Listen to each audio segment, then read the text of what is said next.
When is the last time you were truly lost? For many of us, being lost today is more likely an experience of entering a wrong address in a GPS device and ending up somewhere unexpected.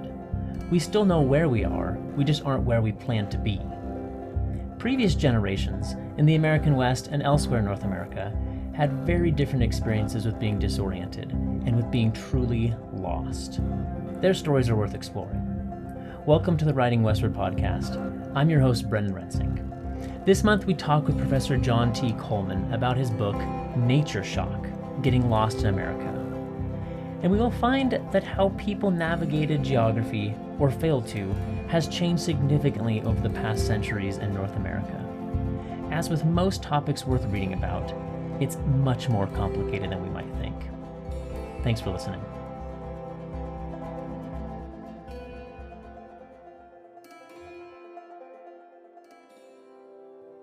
For new listeners, allow me to take a moment to explain a bit about Writing Westward and myself. Each episode features a conversation with people writing about the North American West: historians, journalists, novelists, poets, scientists, sociologists, and others.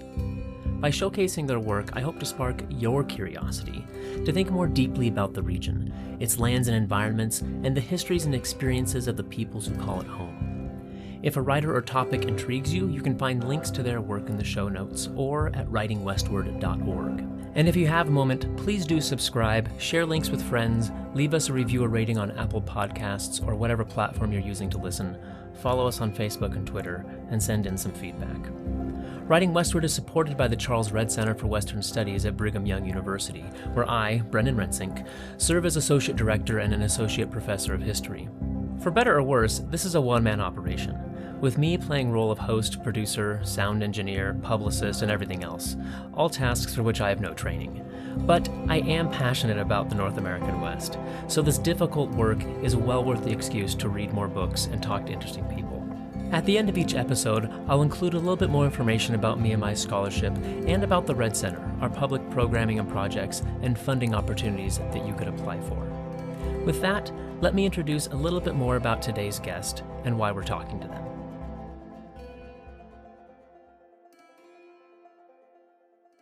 John T. Coleman is the Andrew V. Tax College Professor of History at the University of Notre Dame. He's author of 3 books: the multiple award-winning Vicious, Wolves and Men in America, published by Yale University Press in 2004, Here Lies Hugh Glass, A Mountain Man, a Bear, and the Rise of the American Nation, published by Hill and Wang in 2012, and the book we'll be talking about today, Nature Shock, Getting Lost in America, published by Yale University Press in 2020. In Nature Shock, Coleman traces histories of people in North America who crossed over the edge of known territories, became lost, and were rattled by the experience. Through these stories, he reveals the changing nature of how people understood the world around them, how they navigated it, and when they failed to do so successfully. He brings these ideas to the present, revealing how outdoor wilderness experiences have transformed, and how getting as close to the edge of getting lost has now become something people seek out and even pay for, in ways that previous generations would find astounding. While the American West yet boasts innumerable expanses of remote and rugged lands where we can go to escape our ever-connected world and potentially get into all kinds of trouble, Coleman's work across the continent and across centuries leaves me questioning just how disconnected we actually are in wild Western spaces. Nature Shock will change how you think about the outdoors and your experiences in them. At least it did for me. And it will change how you think about your relationships with technology and your fellow man. It's pretty heady stuff, and I highly recommend it. Professor John Coleman, welcome to Writing Westward. Thanks for having me. I'm really happy to have you here. This is a very indulgent episode for myself because it was a book that I just had a lot of personal interest in and wanted an excuse to read it. Oh, thanks. Those who are familiar with some of your previous work, Vicious, which was about wolves and America, and then your great biography of Hugh Glass and his encounter with a very large bear, and then crawling his way to survival.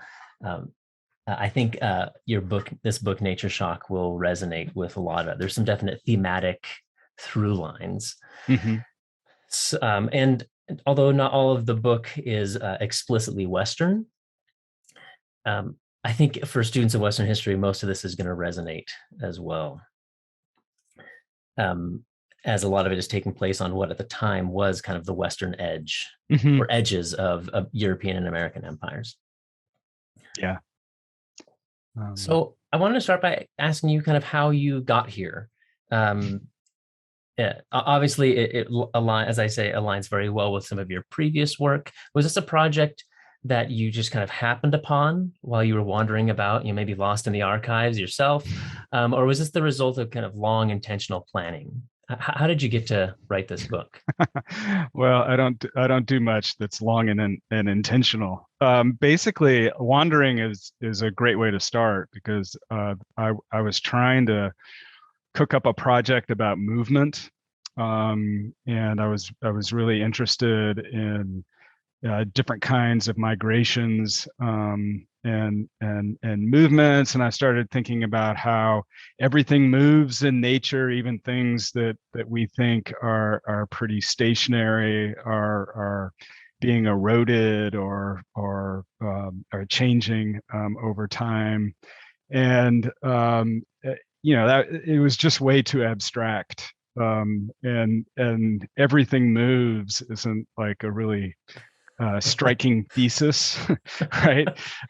So in the process of looking at movements and migrations, I kept running into lost people, and I started to get really interested in that experience and thinking about writing a book about an experience.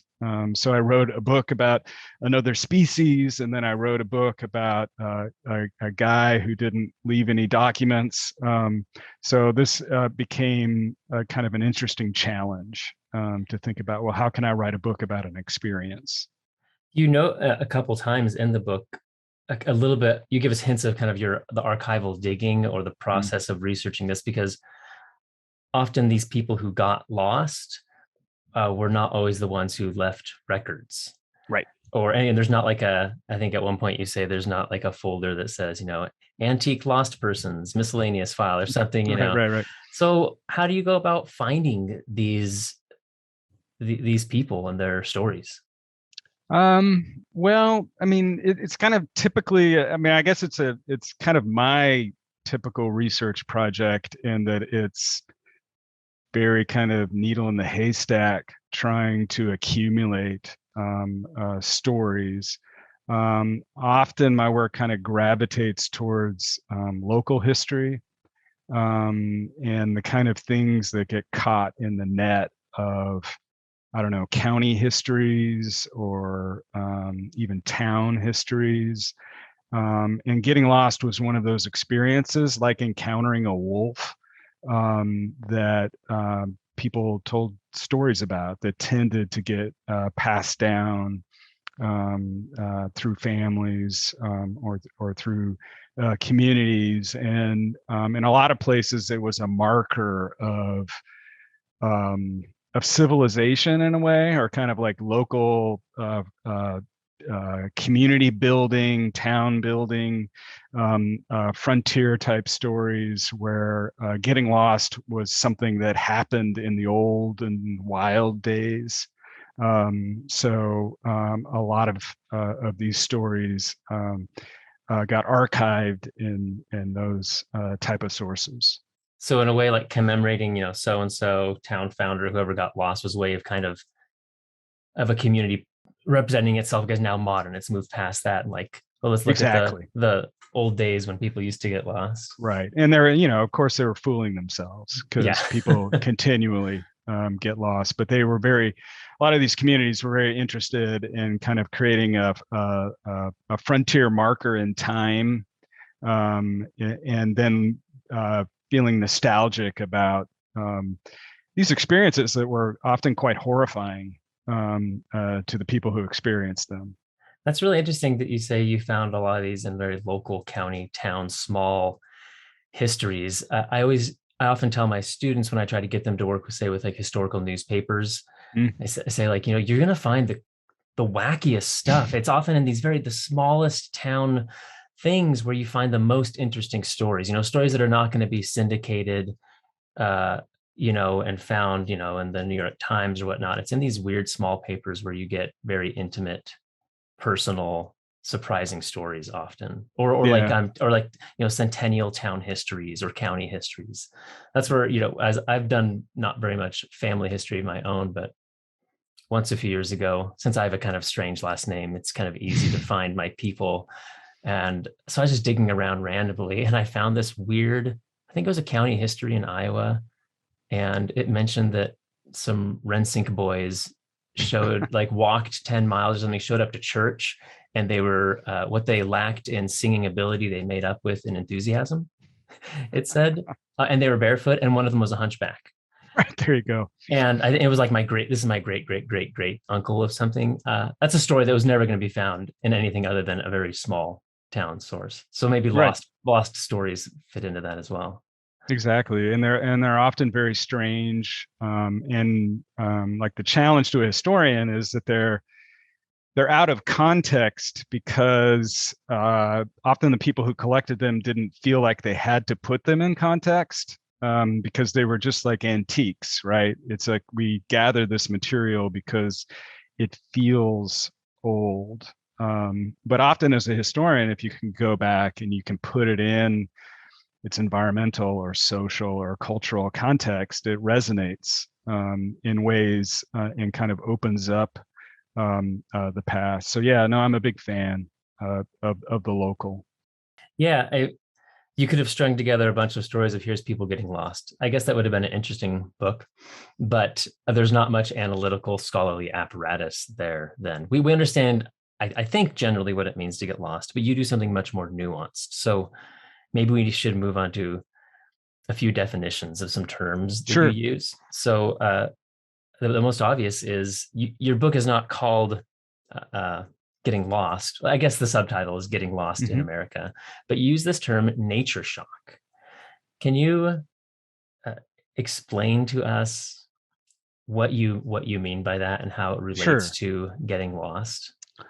Well, I kind of started out the book just talking about getting lost, and I ran into this problem, which is I think a problem that you run into when you're talking about an experience, is that it's hard to pin down exactly what you mean because there's so many different kinds of getting lost, right? There's kind of metaphoric getting lost. There's vaguely not knowing where you are. There's all these different kinds of experiences. And it was really difficult for a reader to know, well, what exactly does Coleman mean when he says getting lost? So I decided that I really wanted to explore the most extreme versions of getting lost. These moments when people tipped over a line from being kind of confused to being extremely challenged mentally by their disorientation. And there were some descriptions of this in the 19th century, and they used this term wood shock. So it was like the most extreme examples of somebody getting lost in the woods. They experienced wood shock. So you found like this in contemporary sources, they would talk Uh-huh. about so and so showed up and they had wood shock. Right. And I wanted to talk about experiences um, in the woods. Sometimes people got really, really lost when they couldn't find a landmark. So being in the big, wide open space could create this experience as well. So nature shock seemed to capture all of these extreme moments. So I wanted to set that edge as clearly as I possibly could with the book. So that's why I titled it Nature Shock in the end. So this gets you away from you jokingly, maybe it's just in the acknowledgments about all the elevator conversations you had trying to explain to people what your Getting Lost book was about. And so did this kind of help you make it less nebulous and more focused, saying you're talking about a very specific kind of Yeah. disorientation or you know uh, physical, psychological, cultural experience.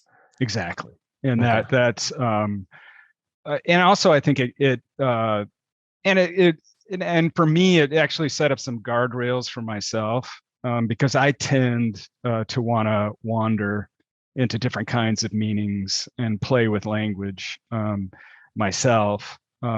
So this is was helpful to establish some parameters for me, and I think it was also very helpful in the end because it kind of got me back to what my work really revolves around, whether it's wolves or Hugh Glass or this experience, which is trying to bring together environmental history, social history, and cultural history.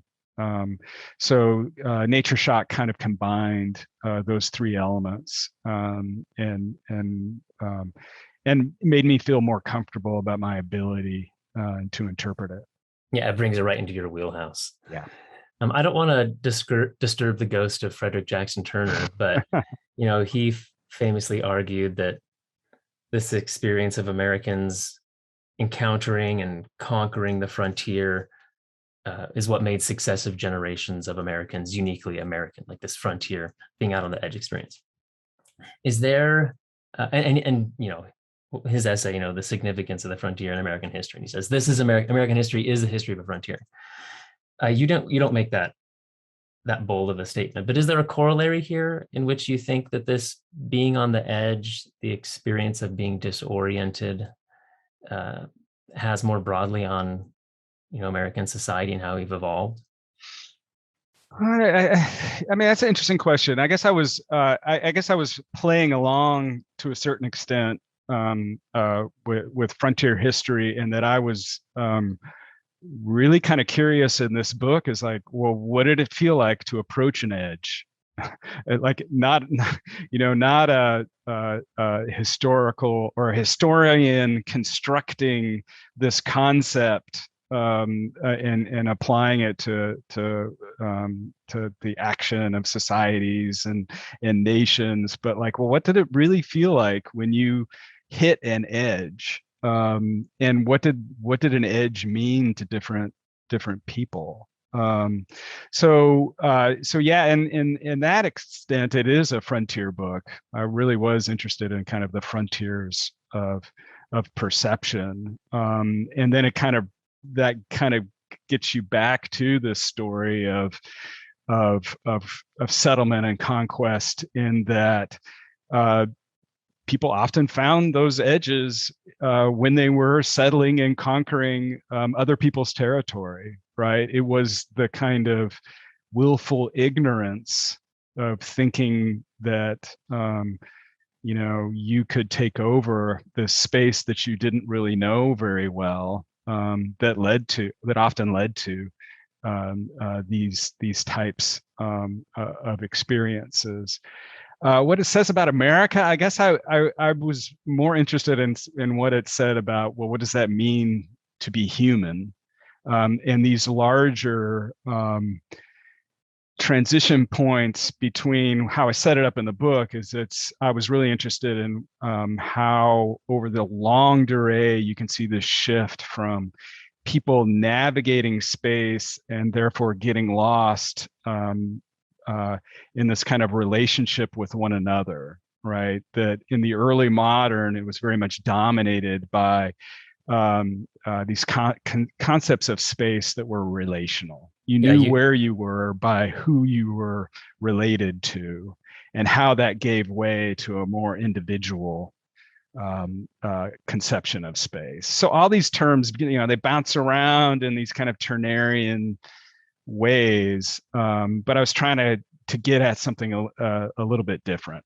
Yeah, those are the other two big terms I wanted to chew on for a minute: relational space and individual space. Mm-hmm. And these are very conceptual, sometimes hard to grasp ideas when we start talking about social spaces, non-geographic spaces. Mm-hmm. So, and through your book, you start with these early histories of conquistadors in Florida, or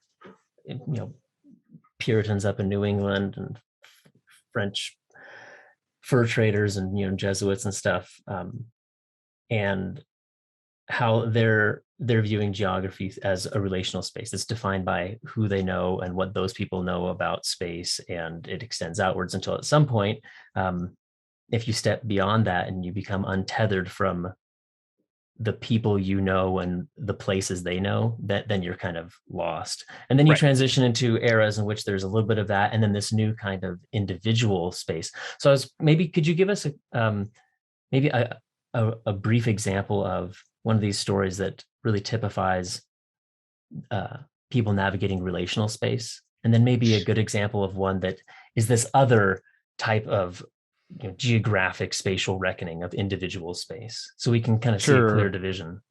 Yeah. Well, maybe I'll just pluck one from the earliest chapter. So you have Hernan de Soto, who's a conquistador, who's basically wandering around Florida and then to other places in the American Southeast for months and months and years, and doesn't declare himself lost until like a year into not knowing where he's at. Right.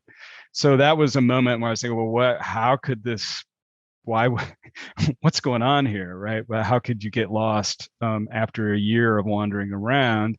And my interpretation of it is that that's the moment then he lost his grip on this social hierarchy, which was really his guiding light. Right. His guiding light was, I am a gentleman. I am at the top of this social hierarchy.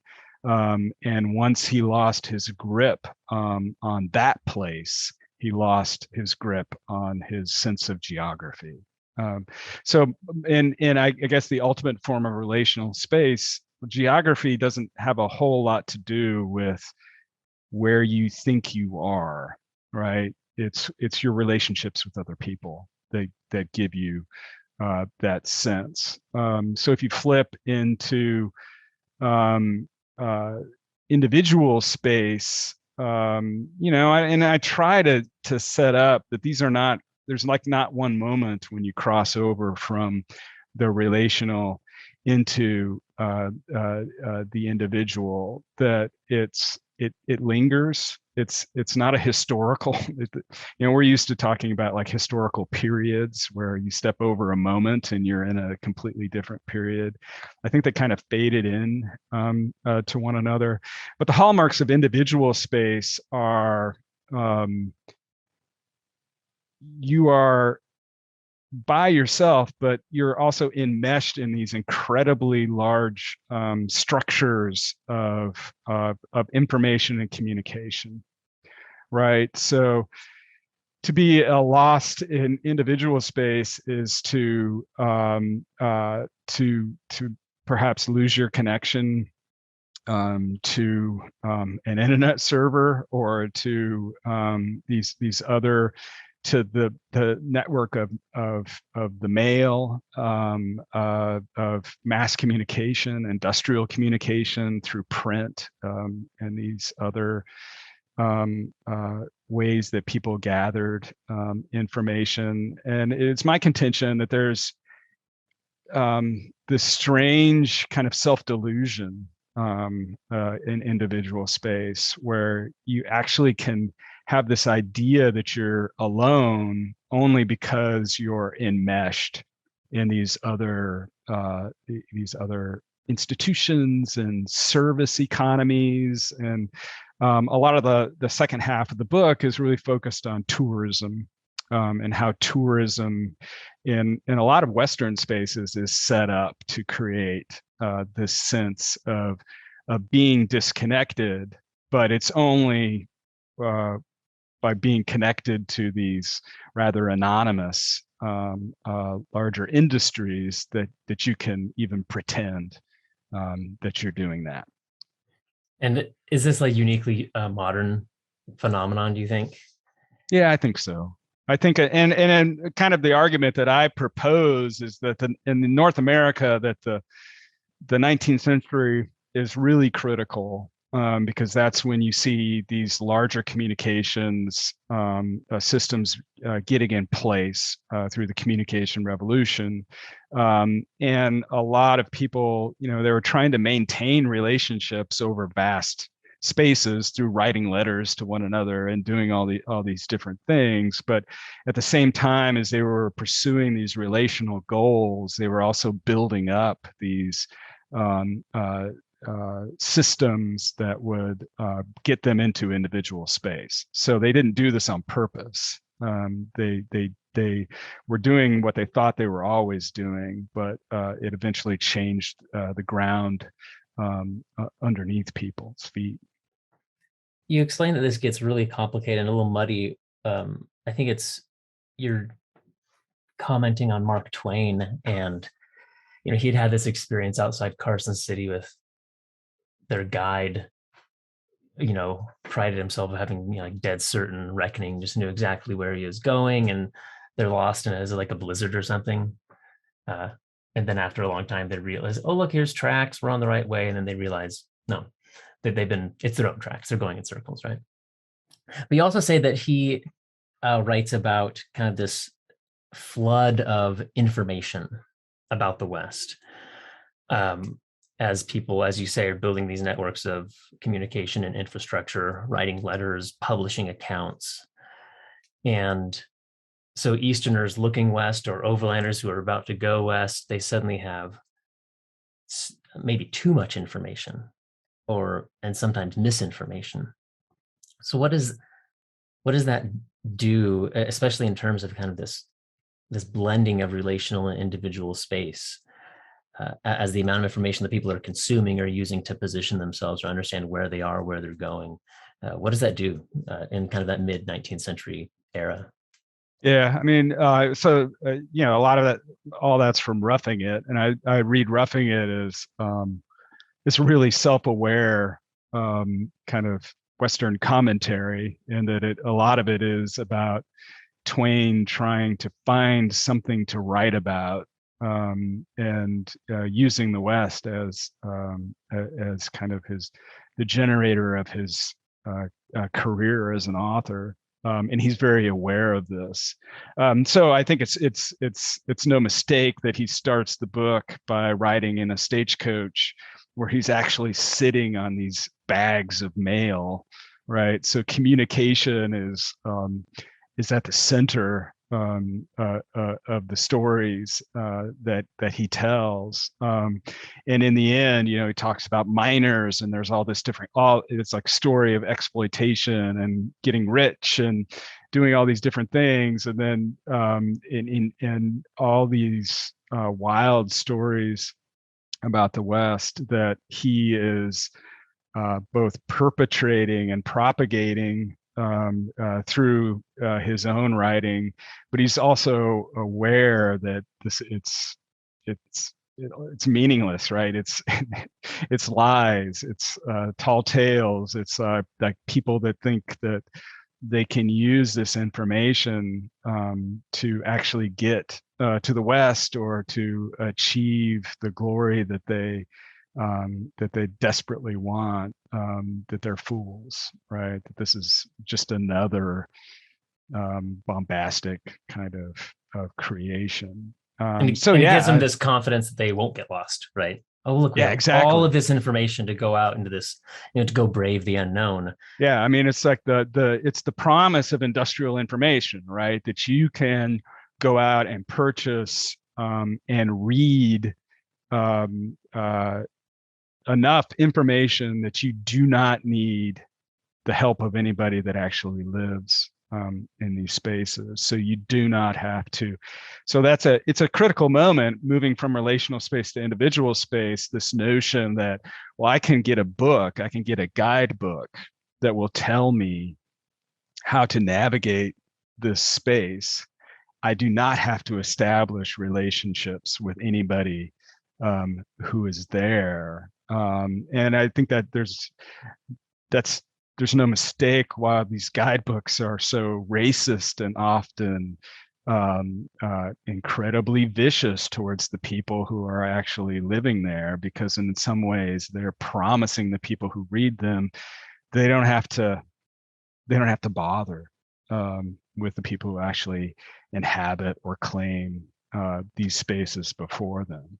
So previous generations, in order to not get lost or to successfully navigate new territories, they had to rely on Yeah. locals who already live there, be they indigenous or others. And that's this relation, how they're building spatial awareness through relationships. But when that's put in print, you can just go brave it on your own. Yeah, or at least there's this idea that you can do that. Yeah. I mean, it's often, getting lost is a mistake, right? So it's a glitch in the system, which I think makes it such an interesting experience to look at, right? Because you can both see how people were trying to set up their world, but also how, there's never a perfect setup. There's never, and so the book is always about people falling through the cracks in these systems that they usually work pretty well for most people.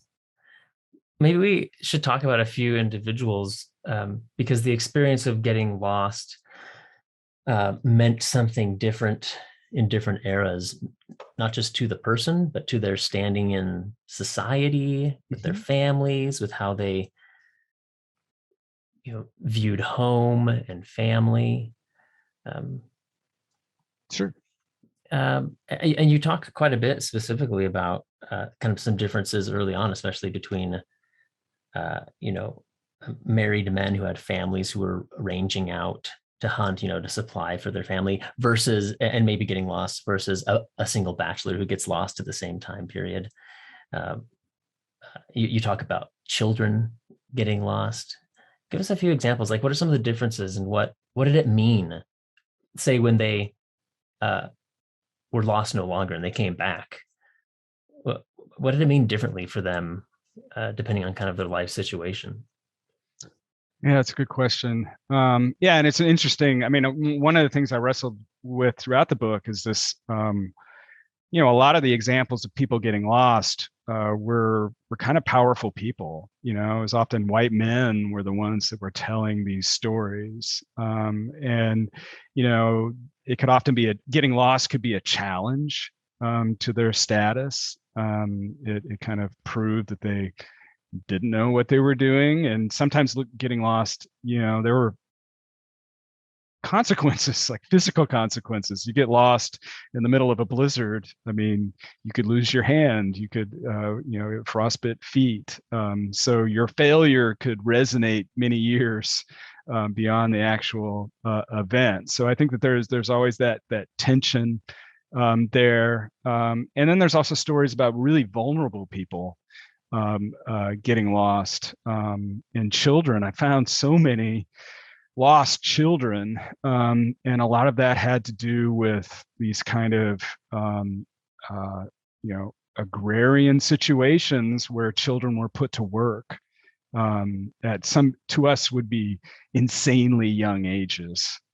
So like 3 or 4 years, 3 or 4 year olds being asked to go out and herd cows, and do these jobs, and getting lost in the process of that.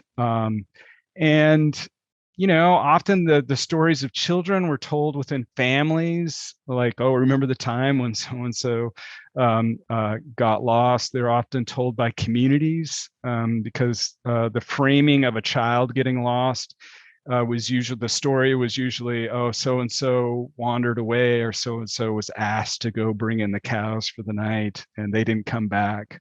And then the community rallies to go search for them. So sometimes communities told these stories about, they paired up childhood with this kind of early frontier moment in their past, where they kind of reinforced one another, where it's like, oh, the community has grown beyond this, just like this child has grown beyond it. So I think that's why they really liked those stories, but also found plenty of examples of children who didn't come home, right? Like the child who There's lots of stories, especially in wintertime during storms, where people were discovered, only a few feet away from a cabin or something like that. That's another kind of story. So there was definite, it could get gruesome as well. How But does the outcome change the way people talked about or told that story of someone getting lost? The kid who comes back and how the community talks about that versus the child who didn't. that's a great question. Is there a difference in, I mean, you say that it was, to us today, the idea of sending a 4-year-old out in the woods to go scavenge for, I think, a sarsaparilla or something, right. kids, right? To us sounds absolutely insane. And if we were to do that, whether or not my kid came back or not, most people would probably be talking about what a I'd be horrible talking about parent I you. am, right? Yeah, no, and then no, they did. I mean, that's the story you reference is this kind of little pamphlet that I found about this child named Paul Gaspard. They call him in the pamphlet, and he gets left behind by his parents who are moving their family in upper state New York along the Great Lakes. And they stop their boats, and then he gets lost, and they just think they're never going to find him again. But he performs this miracle of navigating on foot for 40 dozens, miles or something. something like that, dozens of miles, and then he shows up, and the town celebrates, and he becomes like this example of this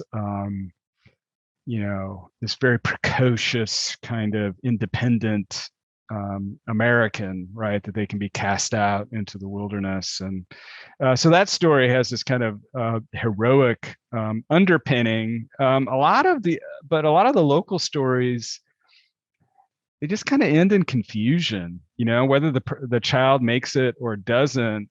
Sometimes the point is just, well, these are really tough times, right? That these were moments when the wilderness could swallow you up. So there were examples of kind of this heroic getting lost, right? This notion that, oh, you survived the wilderness, which shows something about your character or things like that. But I would say that that's more of a hallmark of individual space than it is of relational space. I mean, in individual space, there's this notion of this kind of touristic wilderness notion of, well, you go out to have these experiences out in nature to change something about yourself, right? That you go out and you discover something about yourself. And there's echoes of that early on, especially I would say right around the time of the American Revolution and early American nationalism, where they were playing around with some of these ideas. But often you don't get that resolution of whether they came back or not. It's not about well, what happened to that person or what did they discover? It's more about, well, this just shows what the world was like, right? So yeah, no, it's an interesting, and often local histories end that way, right? You expect like more of a payoff than they Tell us what it actually means. give. Exactly. Yeah. Right. And you just end up with this moment where it just seems weird, right? Yeah. I want to move a little bit more to the modern era. Um, uh, One of the interesting, you talk about a lot of transitions about how people's relationships with the environment are really, changing over these years. One of the ones I found really interesting, starting, maybe by towards the turn of the century, when there is enough of these infrastructure and support systems that give individuals the confidence to kind of range out a little bit more on their own. And you talk about how a lot of outdoorsy activities, which today, there's a multi-bazillion dollar industry, uh, a gear industry, and to so we can get decked out in our Gore-Tex and merino wool and whatever else, to go out and have some wilderness experiences. But a lot of those activities that we're doing for fun used to be work. So what's this transition from camping and hiking, not something you went and did for fun, to it becoming something for fun? And then how does that relate to then again coming back to this idea of nature shock and people's experiences of going past the edge and having a real disorienting experience? Yeah, no, when you read, some of the early Boy Scout material and a lot of kind of the 19th century outdoor literature, it's very striking how, the Boy Scouts especially, I mean, they just go job by job, whether it's, they even talk about like blacksmithing and other things, and it's all constructed as, you assume that they're children who they don't have a profession yet, right? But it's also this complete shifting of what these spaces mean, where they're going from places of work to places of leisure, to where these activities of physical activities of cutting down trees, of making fires, of hunting, feeding yourself, cooking, all these different activities get flipped. And the assumption is, well, the people who are not out camping, who are not on vacation, they don't do this stuff anymore, right? So camping is a place where you can engage in that labor, but the meaning is it's not a 9-to-5 job that might be tough or exhaust you or keep you away from the other things in your life that you might want to be doing. Instead, it's these are activities that create meaning, that change who you are, that put you back in touch with a world that no longer exists, that is physical instead of mental or anxious. I mean, a lot of the language they use is like, this is stuff that's happening in people's heads, right? And people's heads are messed up, which makes getting lost so interesting, because it's like the outdoor literature is stepping towards this kind of psychological and mental understanding of what it means to interact with nature. And getting lost kind of is on the borderline between camping and recreating outdoors that provides mental health, right? Getting lost is not mental health. Getting lost is something has gone wrong with your vacation, right? So a lot of the literature is like, well, what do you do when you get lost? How do you get back to the vacation that is supposed to, make your brain a healthy brain, right? Yeah, you're right that a lot of these guidebooks would talk about the psychology of it, saying, getting lost is a mental state, and right. People get in trouble when they panic. Exactly. When they kind of lose their head. I mean, I think one of your chapters is entitled is "Keep Your Head," I think. Yeah. That's exactly the first piece of advice they always give, is like, keep your head, right? Which kind of reinforces this new construction of a leisure wilderness, which is all about escaping anxiety, restoring sanity,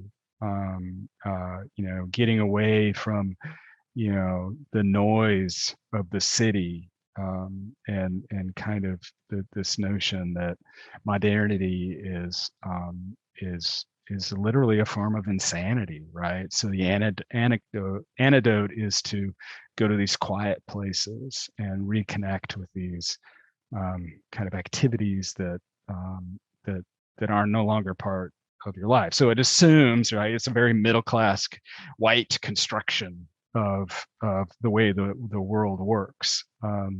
But getting lost is right there, and it's an interesting, and it's, and a lot of what goes on in the book is tracing a trajectory where getting lost is a horrifying experience in the early modern in relational space.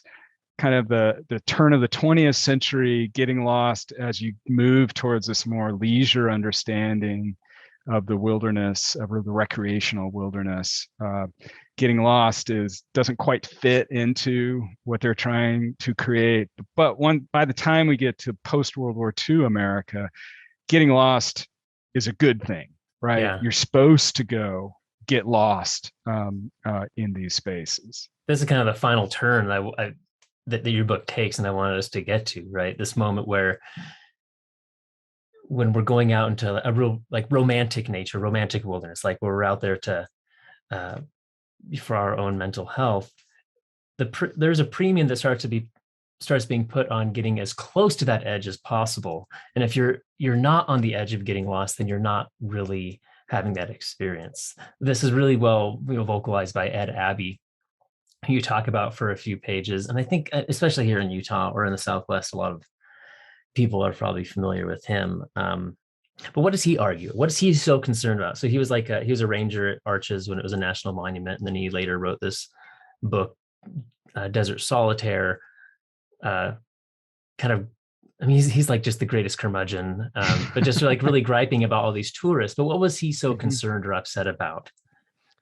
He was concerned about the impossibility of getting lost. That kind of these networks of transportation, networks of communication, commercialization of recreational spaces.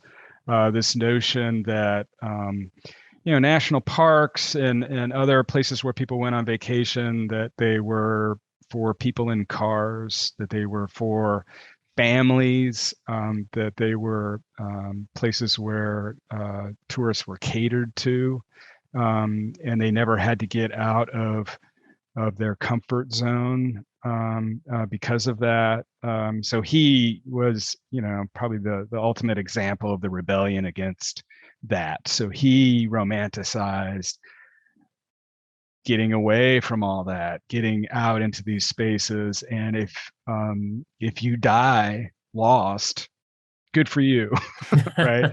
So he has this famous example where he's a ranger, and he goes out and he finds this guy, photographer, I believe, who had a heart attack or something and died in the backcountry. And he's like, he reads the signs of the death scene, and he says, "Oh, this guy must have been lost." And what a perfect way to die, right? Was his interpretation, that he had escaped,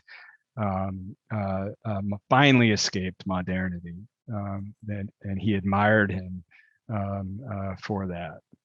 Yeah, and so he is encouraging us to, wander off trail and truly disconnect. You argue, especially the more modern we get, that, as you say, this is kind of an impossibility. You write at one point, I'll quote you here. Sorry to quote your own words. I know it's the worst. You say technology encouraged the paradox of cutting loose while staying connected.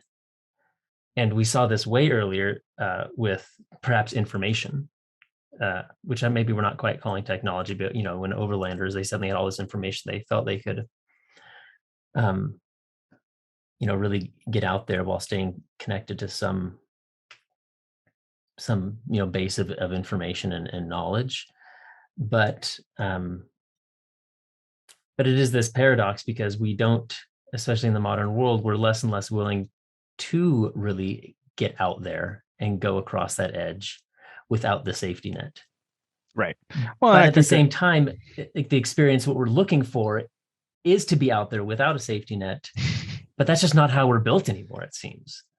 No. Well, and I think that and that very situation, I mean, really is mobile technology, which I think in the last decade or so, or a couple decades, has really made space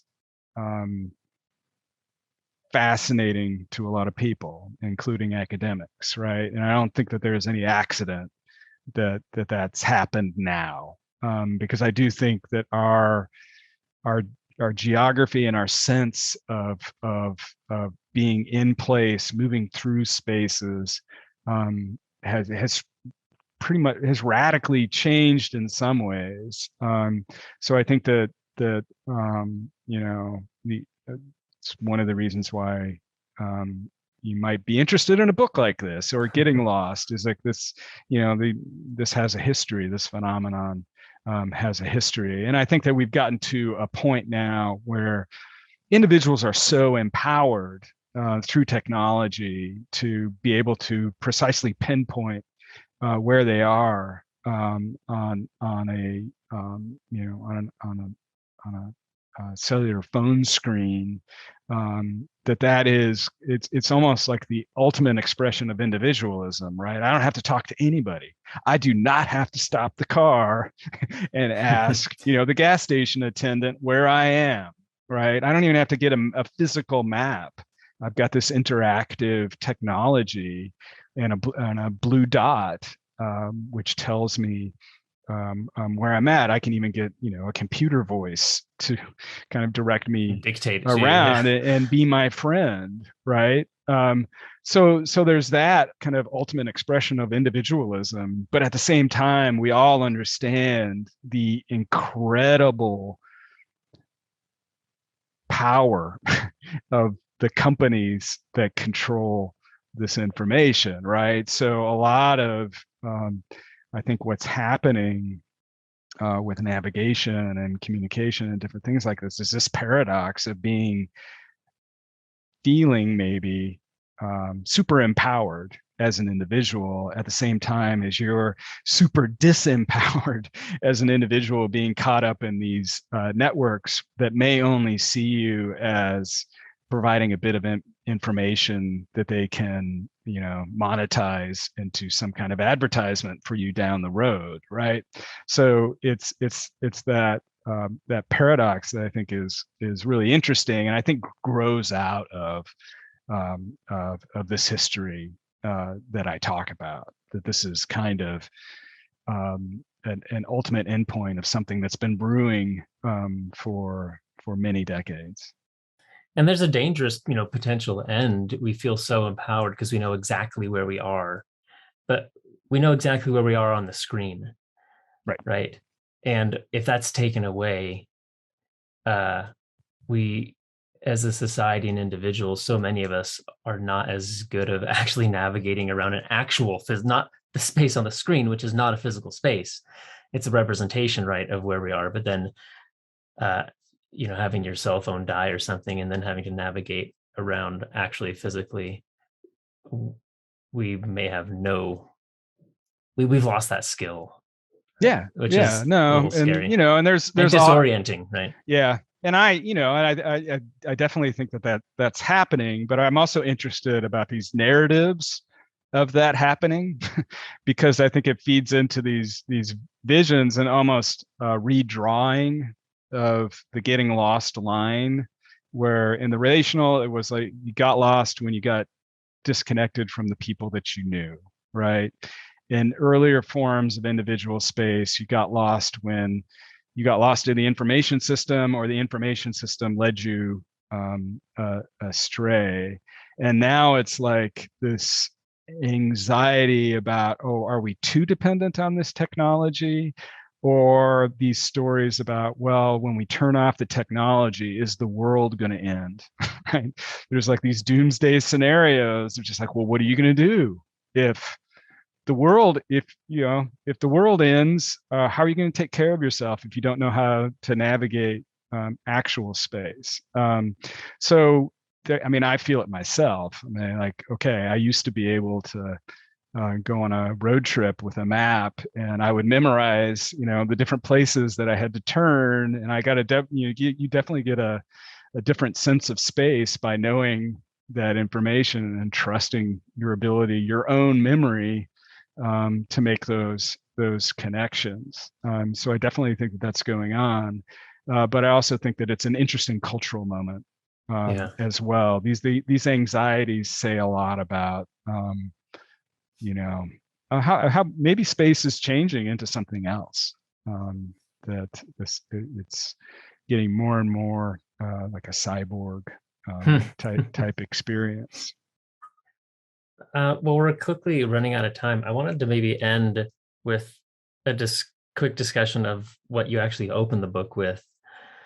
So in Western history, endless stories of people going out and exploring kind of beyond where they knew and getting lost or not. But this very modern phenomenon of a desire to intentionally get lost, which you open up with this explaining about what you call a bewilderment service, a particular one called Black Tomato, but there's lots of these kind of guide companies which will curate for you a kind of a getting lost out there on your own experience. But paradoxically, you're not really lost because they've curated it for you and they're watching and taking care of you. Explain to us this kind of modern phenomenon, and I mean, you don't have to get into this, but it just makes me wonder, what would, if you were to go back 100 years and talk to one of these survivors who had gotten lost and made it, and then explain to them that people are now paying tens of thousands of dollars to intentionally get lost. It would just blow their minds. But anyway, sorry. Well, what are these services, and what does this say about this whole story? If this is kind of where the one modern iteration of this is now. Sure. I mean, it says a lot about the tourist industry and its development. Like you said before, I mean, this is a multi-billion-dollar industry now that has the capacity to be both invisible and omnipresent, right? So I think that that's a lot of what's going on. It's also the technology itself, where you can have people who are, far away but very near technologically through these devices. It's in some ways it's a democratization of what used to be a very upper class experience of service, right? In some ways, especially in the United States and the recreational industry is you see this phenomenon of butlers and cooks and these services that you could only afford if you were Andrew Carnegie at the beginning of industrialization, eventually gets spread to more middle to upper middle class people, and they develop a sense of expectation, right? And they also develop this narrative that is very, in some ways, resembles this kind of upper class narrative of like, well, I'm doing this myself, right? I am a rugged individualist. Meet my butler, right?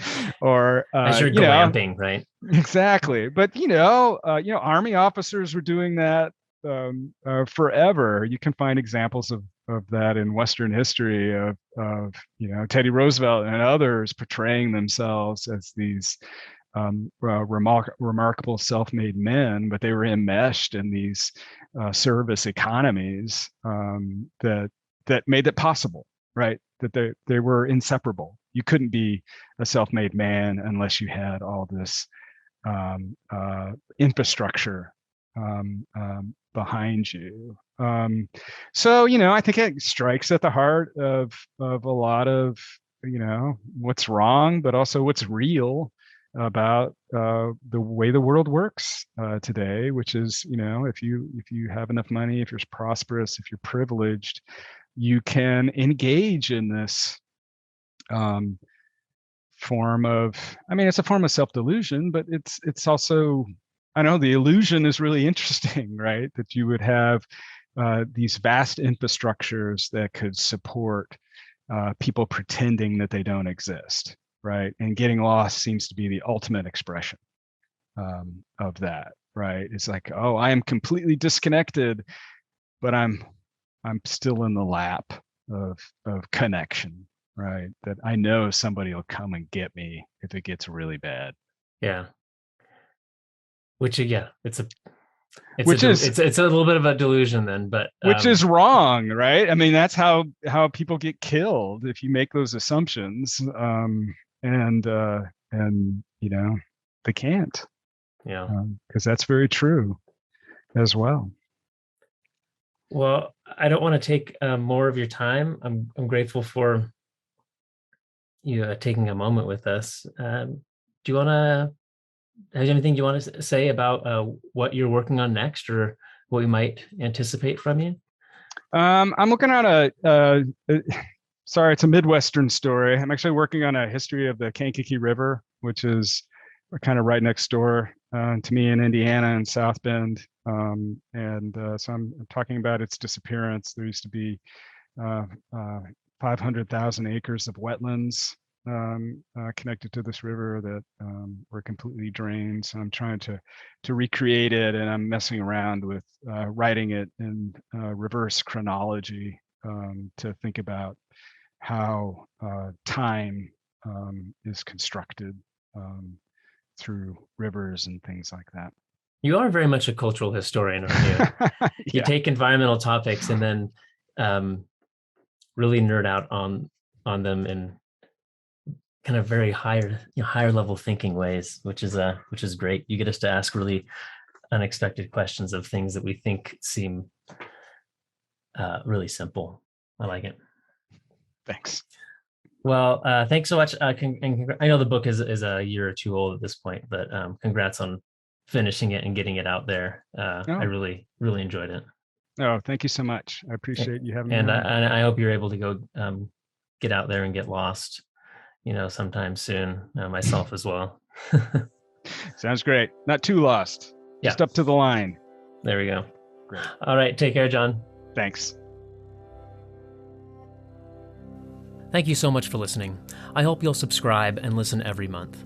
Please leave us a review on whatever app or platform you're listening through, or follow us on Facebook at Writing Westward Podcast, or on Twitter at Writing West, where you can get updates and leave comments.